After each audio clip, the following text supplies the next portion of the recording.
Hi everyone. Today we're going to talk about a very important topic, and that topic is extreme dieting. Many people, when they want to lose weight or improve some metabolic markers, find themselves things that are easy to do, things that will put them in some kind of framework, will take away thinking, will take away need to worry about how do I do certain things by getting some kind of set of rules and limitations that will allow them to do something more efficiently and more practically and easily. But they don't understand that when they do not get the mechanism behind the diet, when they do not understand the metabolic implications, when they are doing things just because someone told them this is how you do it, they are not aware of the damage that they can do to their body and their mind long term. And I want to discuss this based on classic ketogenic diet, which is very popular now. And this is what we're going to do now. It is very typical for a person who is looking to lose weight to go and Google something or ask a friend and find that classic ketogenic diet is the way to go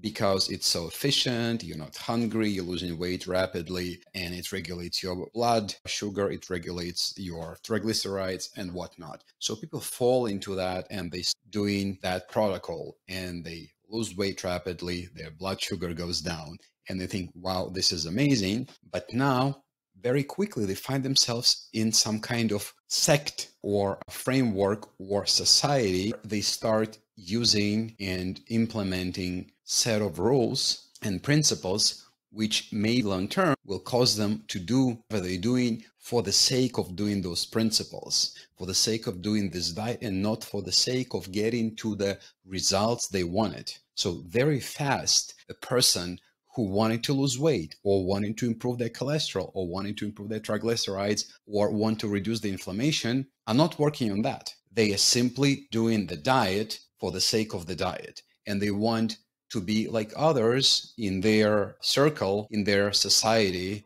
in their community who are doing the same thing. So when you go into such community, you don't see people discussing health and what happens to their blood markers and how they're improving. You will see people discussing recipes and how much fat one eats, and people basically use how much they fast or how much fat they eat as a medal, as a prize. And this is how they measure. And God forbid that you ate something that is out of the diet, you will be crushed. You will be destroyed. People like to be liked. People don't like negative things. So people will stick to the rules instead of sticking to logic, instead of sticking to what their doctors will say. And what can happen is a list of things that are not very good for you, like getting very high triglycerides when you get rid of them, like elevating your cholesterol when the goal was to get rid of it, like getting inflammation because you're overdosing on things that you shouldn't,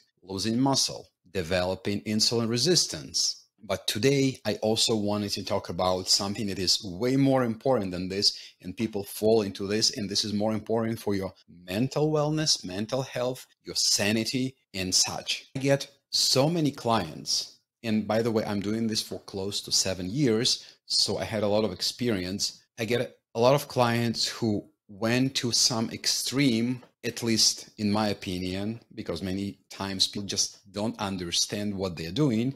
People go to extremes to lose weight. People go to extremes to get into some kind of pants, to look well, to have abs. So what they do is they develop to themselves a set of rules based on what the community dictates, what some kind of personality from web or from YouTube dictates, like some Dr. Berg or whatever, that tells them, hey, you should not eat certain things at all. You cannot touch them because it's not keto, because it will harm you, because it will kick you out of ketosis.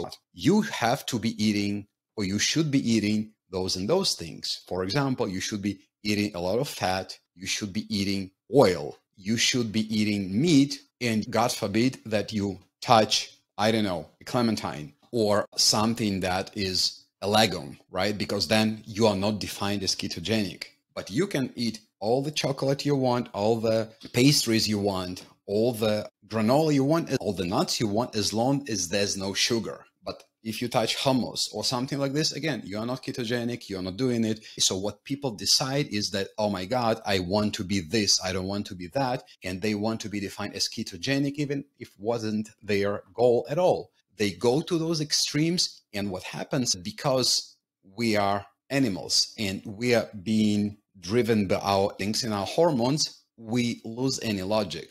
And what happens is, if I am deprived of certain thing on a constant basis without even understanding how it works and why am I doing this, for example, you cannot touch for life, right? What happens to me when I get access to that hummus and no one is looking, or maybe I'm visiting Middle East or whatever, I will break down and I will eat all the hummus in the world, everything that is accessible to me, and I will really feel like crap. I will bloat. I will have my sugar elevated to crazy levels. It can be chocolate as well. If they tell me you cannot milk chocolate, you can't. Once I get to it, forget about what I decided, that I will not have chocolate for life. I will not have sugar for life. I will break down. I will eat crazy amounts of that. And by the way, guys, that happened to me as well with sweets, with other things. And it's not a good thing, because when it's forbidden, you go and binge on that like crazy and you go back and develop that cycle. And many people fall into that pit.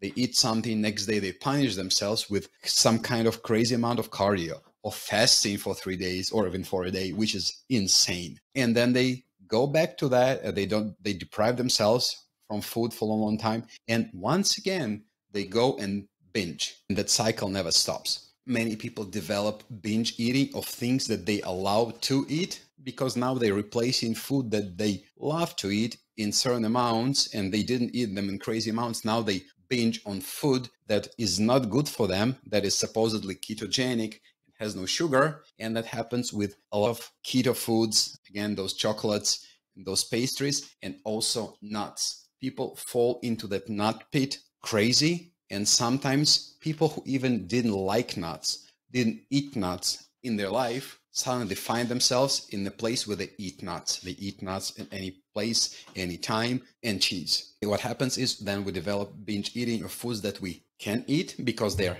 allowed. So now people eat crazy amount of food that is not good for them at all, that is inflammatory, that will cause them weight gain. And in the end, they suffer. And they don't understand why. I'm eating allowed foods, but I'm gaining weight. What's going on? I'm getting inflammation. My doctor tells me go and get on statins because your cholesterol is going up like crazy. But no, some eating line, maybe info group, maybe on some YouTube video, maybe it's personality again. Dr. Burr comes to mind, or some kind of Paul Saladino kind of person who say that, oh, like it doesn't matter if you don't eat carb, your high cholesterol is nothing. I go and ignore my doctor who tells me, hey, you're going to have a heart attack in 3 years. No, I'm ketogenic. I don't eat carb. I'm carnivore. I'll be fine. It's not those people who will stand by your bed in 10 years when you have a bypass surgery. So don't damage yourself. Don't eat crap. Don't fall into the pit of definitions of diets. Do diet in the same way while understand how and what to do. This is merely a suggestion. I'm not trying to say, oh, like everyone around is an idiot, but it's very important that if you want to change your health, if you want to achieve certain things, you need to do it in a fashion that keeps you healthy. You need to do it in a fashion that doesn't create overage of things you don't need, and it doesn't create shortage of nutrients that you will go into extremes will always do it. If you go to any extremes, you will overdo certain things and you will underdo others. You want to be in a balance, and the balance is not a thing that someone online can define for you. They don't know your body composition. They don't know your medical conditions. They don't know what you tolerate. They don't know what's good for you, what's bad for you, what you can absorb easily and what not. Unless you're working with a professional, with a medical professional, with a nutritional professional, with someone who understands what's going on with you specifically and doesn't just like, oh, this is how we do this certain diet, you will not succeed. You will harm yourself even if you lose weight. And that also won't hold for a long time because you're going to binge. Pay attention to what people are saying to you. Think if that's logical. Think if some crazy advice in some group with 50,000 members is better and smarter than 3 doctors you have seen, because those doctors, they don't have time to sit in groups. They got education. They know what they're saying.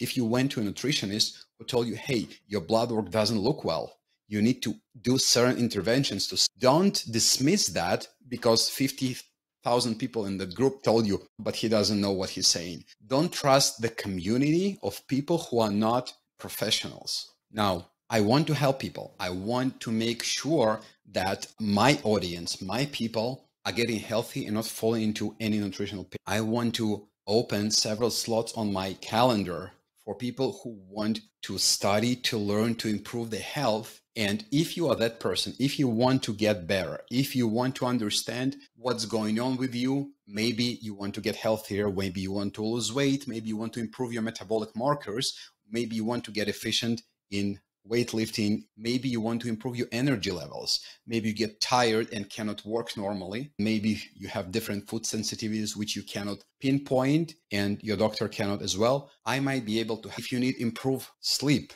if you want to improve your overall sleeping patterns and sleep duration or maybe quality, I can help you. And I'm opening those slots on my calendar completely free of charge to people who really want to help themselves. In the show notes, you'll find a link to the application for this program. It's completely on me. I'm giving several people on me if they want to get better. So I will leave you with this. I will see you next time. I'm Julian Ribinik, and the link to the application is in the show notes. I'll see you.